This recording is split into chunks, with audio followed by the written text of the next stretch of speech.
Huda Online TV, mwongozo kwa umma. Ndiyo, ni mwongozo kwa umma na ni furaha kwa Waislamu. Kuna kipindi ulimwambia mmoja katika maduati kwamba uende naye katika mjadala wa live.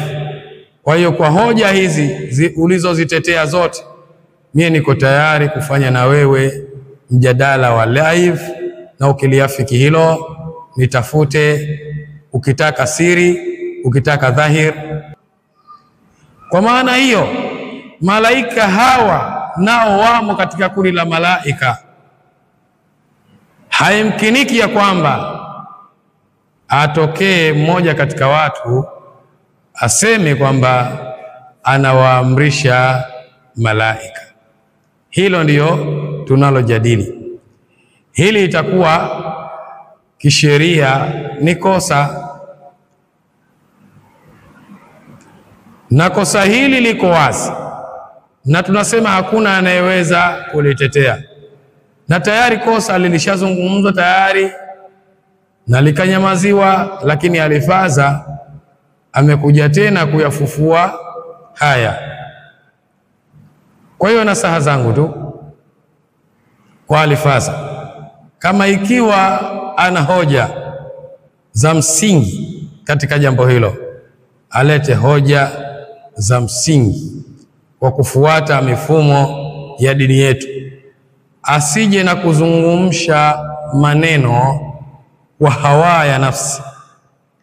Alete hoja za msingi, kwa sababu wapo wengi wanawavyuoni au mashekhe wamenyamaza kwenye hili kwa sababu lipo wazi, lakini yeye anaonyesha ule ushabiki, mambo ambayo hayatakiwi katika masala ya dini yetu ya Kiislamu. Nasaha zangu kwa Alifaza, jaribu kukitetea kile ambacho unakiamini, jaribu kukitetea kile ambacho unakifahamu, jaribu kukitetea kile ambacho una nguvu nacho katika hoja, vinginevyo utaaibika. Nasaha zangu, Mtume Muhammad sallallahu alaihi wasallam anasema, ikiwa huna cha kuzungumza ni bora kukaa kimya.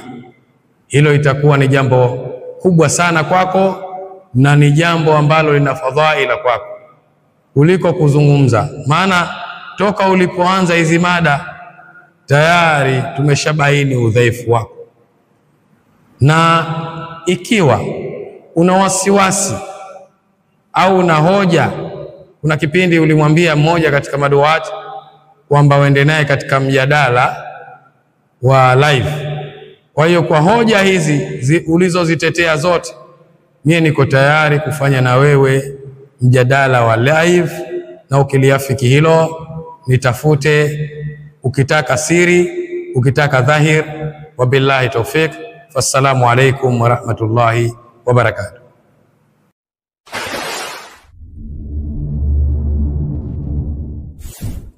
Allahu Rabbi wal Islamu dini. Huda Online TV, mwongozo kwa umma. Ndiyo, ni mwongozo kwa umma na ni furaha kwa Waislamu.